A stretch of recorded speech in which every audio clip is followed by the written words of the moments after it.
Shalom, selamat pagi Bapak Ibu Guru dan teman-teman semua. Sebelum kita mengawali kegiatan kita pada hari ini, marilah kita merenungkan sedikit dari firman Tuhan. Tapi sebelum itu, marilah kita bersatu di dalam doa. Mari kita berdoa. Selamat pagi Tuhan Yesus, kami mengucap syukur buat hari yang indah ini. Kami berterima kasih karena kamu masih memberikan kami nafas kehidupan. Dan sementara kami akan mendengarkan sedikit dari renungan-Mu, berkatilah setiap kami agar kami mampu memahami isi renungan-Mu. Terima kasih Tuhan, hanya dalam nama-Mu kami sudah berdoa dan mengucap syukur. Amin. Judul renungan pada pagi hari ini adalah mengandalkan segala sesuatu kepada Tuhan. Diambil dari Amsal 16 ayat 3 yang berisi, serahkanlah perbuatanmu kepada Tuhan, maka terlaksanalah segala rencanamu. Kita sebagai hamba Allah harus memiliki sikap berserah diri kepada Tuhan, karena dengan memiliki sikap berserah diri, kita akan hidup damai sesuai dengan kehendak Allah. Tuhan selalu mengajarkan umat manusia untuk terus menyerahkan segala perbuatan dan hidup kita kepada Tuhan saja. Menyerahkan segala perbuatan kita kepada Tuhan adalah wujud lain dari mengandalkan Tuhan. Sama halnya dengan mengandalkan Tuhan yang akan mendatangkan berkat. Maka dari itu, menyerahkan segala perbuatan kita sama halnya dengan mendatangkan berkat. Mengapa kita harus menyerahkan segala perbuatan kita kepada Tuhan? Karena kita tidak tahu apa yang akan terjadi di masa depan. Kita hanya bisa memprediksi sesuai dengan kemampuan analisa kita. Tetapi hanya Tuhan sajalah yang mengetahui setiap kehidupan dari umat manusia. Pada saat kita menaruh percaya kepada Tuhan, percaya itu harus mengalami ujian. Jika kita mengingat-ingat, ada sebuah kisah di Alkitab yang menceritakan tentang kehidupan seorang Abraham yang mempersembahkan anaknya perjanjian, yaitu Ishak, kepada Allah.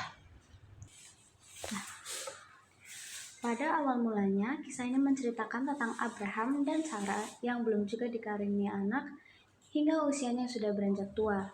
Hingga suatu hari, Abraham didatangi oleh Allah bahwa mereka akan dikaruniai oleh seorang anak laki-laki.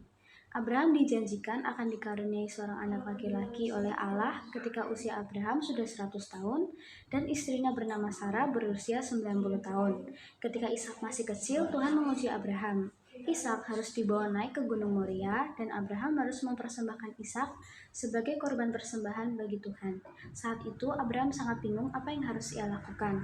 Namun Abraham selalu percaya kepada Tuhan dan mengandalkan Tuhan. Maka dari itu Abraham melakukan perintah yang sudah Tuhan berikan kepadanya.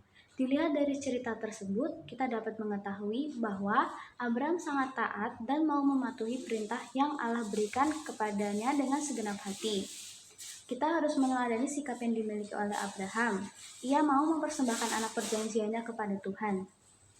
Kita harus mengandalkan Tuhan di dalam kehidupan kita, karena jika kita tidak mengandalkan Tuhan, kehidupan kita akan dijalani dengan kehidupan yang seolah penuh hukuman. Sebaliknya, jika kita mengandalkan Tuhan di dalam kehidupan kita, maka kehidupan kita akan dijalani dengan kehidupan yang penuh dengan berkat. Cara menyerahkan perbuatan kepada Tuhan ada beberapa hal, yaitu salah satunya dengan berdoa dan selalu mempercayai Tuhan setiap perbuatan yang kita lakukan dengan kasih. Kita juga dapat meluangkan waktu untuk membaca firman Tuhan sebagai pedoman untuk hidup kita agar kita bisa berbuat sesuai kehendak Tuhan. Oleh sebab itu, mari andalkan Tuhan. Mari menyerahkan segala perbuatan kita dan mengandalkan Tuhan di dalam kehidupan kita. Maka segala yang kita rencanakan akan Tuhan berkati. Sebelum kita mengakhiri renungan pada pagi hari ini, marilah kita menutupnya dengan berdoa. Mari kita bersatu dalam doa. Tuhan, kami mengucap syukur buat firman-Mu yang sudah Engkau sampaikan pada renungan pagi hari ini. Tuhan, biarlah renungan pada pagi hari ini dapat kami jadikan pembelajaran di dalam kehidupan kami. Berilah kami sikap berserah diri kepadamu dan mampukanlah setiap kami untuk terus berserah diri kepadamu. Hanya di dalam nama-Mu kami sudah berdoa dan mengucap syukur. Haleluya, amin. Demikian renungan pada pagi hari ini, semoga mampu menjadi tema di dalam kehidupan setiap kita. Selamat melanjutkan kegiatan KBM, Tuhan Yesus memberkati.